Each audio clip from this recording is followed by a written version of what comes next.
Alright, I wanted to do a video for several people who have requested this, and this is a crazy purchase I made. The guy I bought it from was already all the way in Buffalo, I believe is where these came from.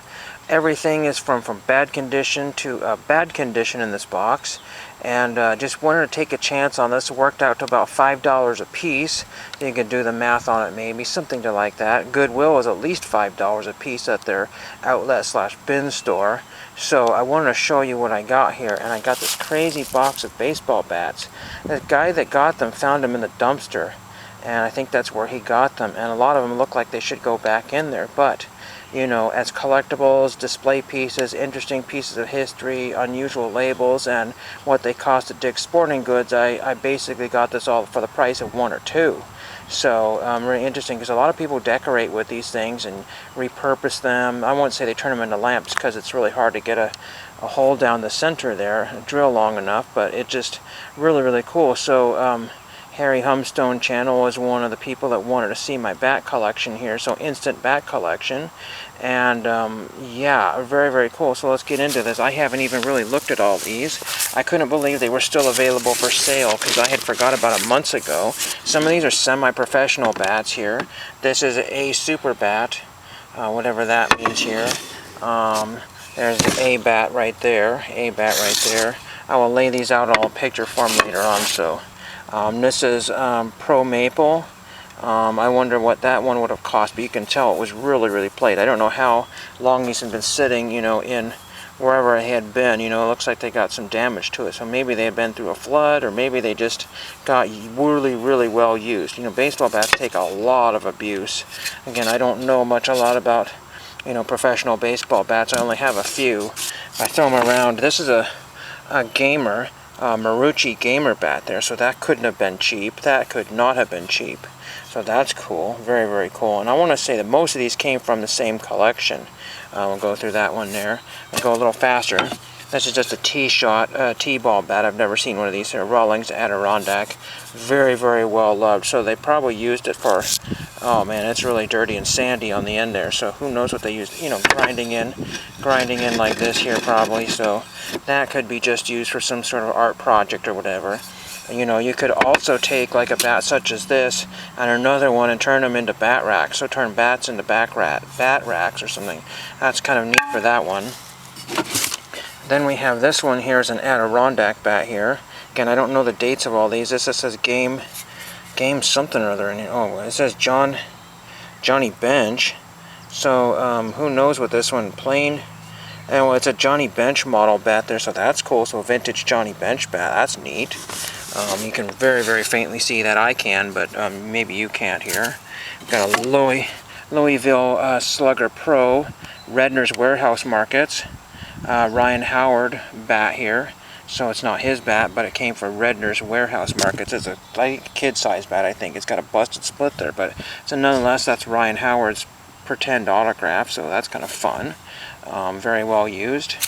Then we have this one here, Hillerich and Bradsby, made in USA. This is a Red Arrow, a softball bat here, vintage softball bat. So some of these will look okay, and it's got some wear and some kind of honest wear on there, so I think that's cool.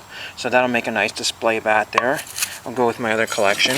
This is the only one of the few metal bats I think in here are Rawlings 5150. I've heard that number before. If there's no cracks or damages in that, that could be cleaned up, and that might be a salvageable bat there.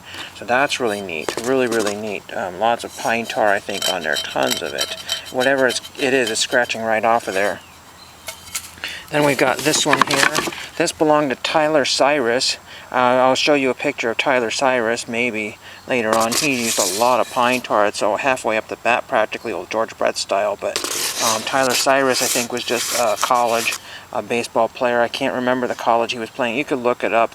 He has one of those photographs that, you know, like those Bowman trading cards. It has like the Under Armour banner in the background. So that it doesn't have a trading card, but at least as far as I know. But Tyler Cyrus, number 27. So that was his personal bat there for use. So that's neat. Then we got a DeMarini bat, and I remember those being very expensive. I couldn't remember if that was from the Bad News Bears that I learned that from, the Billy Bob Thornton one, but yeah, DeMarini, and I looked up that name because they had a bunch of that stuff from the movie props that were being sold. So that is really pro-grade maple, M271. So these are probably bats like, minor leaguers, maybe even major leaguers might even use these types of bats here, don't know. Then we have this one here, another A bat here. These couldn't have been cheap, again. Here's another A bat. This is a Bishop Timon baseball. So who's Bishop Timon, or is that a person or a place? Baseball Pro Maple. That's very cool. 59-33-30 bat. Then we've got this one here, looks like another vintagey style bat with nothing on it, probably a softball bat here. And it looks like whatever might have been on there is gone, long since gone. And that's kind of vintagey looking on the end there. I don't know if you can see that there. I haven't looked at any of the markings on the bottoms there. There's nothing there, but I was joking with somebody because they just showed a bat knob trading card where they cut the bat knob off and put half of it in a trading card, the bottom half or third of it or whatever. And you could make crazy tons of... Now here's an old Sears bat, that's neat. Baseball equipment from Sears, 1717 I think is what it says. I've never had a Sears bat before, a kid-sized bat. We're still going. There's another DeMarini M271, so that's pretty neat. If you watch the Harry Tornado channel, he would probably be able to take these to Play It Again Sports and get some couple bucks out of these, but I don't have a Play It Again Sports. Then we have another Hillerich and Bradsby kid-sized bat here, made in Kentucky. Pretty neat there. Vintage bat there. You hear some chickens in the background and some vintage green tape from probably the 70s there. That's cool. It just adds to the kind of coolness of this here. Then we have a Louisville Slugger. This is a Grand Slam Steve Garvey Little League bat here. So that's pretty neat. Again, these were $5 a piece essentially. And I got the whole lot there. Louisville Slugger Flame Tempered. Again, a little bit of polish on some of these and they would just look awesome. Then we have this bat here, which is another H&B bat. This is a Mickey Mantle bat. So that's neat. Team Leader Mickey Mantle bat. So I'm guessing this is probably from the 60s. Maybe. Could even be from the early 70s. But it's some sort of junior league bat there. Really neat there. Hope you can see all that. But H&B and then Mickey Mantle. So I have another Mickey Mantle bat in the collection. I know John Mangini would probably. Now look at the pine tar on this one. Solid, solid, solid pine tar. Another Tyler Cyrus Cooperstown bat. Pro Diamond. I bet you even Mike O might know a couple things about, very little, but CBAP 5 if you just go to some of these sports stores. And again, this is cool. Then we have this one is a fun one here. I don't know what this even is here. This is a Mickey, this is a McGraw ball or something. I can't read that. McQueen ball. McQueen bats. I can't read that there. I've never seen this one here. I have never seen this. It looks like McQueen bats or something like that. Very, very unusual. So if anybody knows what this one is here, very, very unusual. There's the end of it if you particularly even care. And then we have a prime bat here, an MLB, Louisville Slugger Youth Maple Y271 Louisville Slugger bat here. Again, that might be something that could be theoretically sold to a sporting goods store, but if you don't have one, then you're out of luck there. And then this one here is just some sort of store model bat. It almost looks like the Keystone logo there, but I don't know what that is. It's all faded away. Whatever that was, I will probably never know what that was. I'll do some investigative homework and find out, but again, there could have been a name down here, but not anymore. And we got 4 more bats here. This is crazy. This is a vintage triple play, mark quality, highest quality bat, official softball model bat. Softball model bats don't have a lot of value, but it just really got a really awesome look to that. So just cleaning off the crud on there, and that would be another good display piece. This one here is just totally destroyed here. It's just probably like a Louisville Slugger of some kinds. There's virtually no value there, but again, for hitting around the old baseball diamond, that would be perfect for that. None of these are broken or split, which is crazy.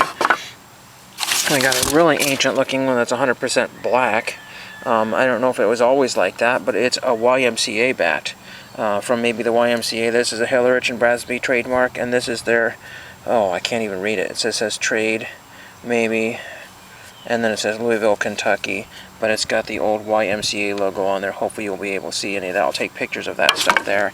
And we end up with a kid's bat. We have a George Brett kid's bat. They're very, very cool there.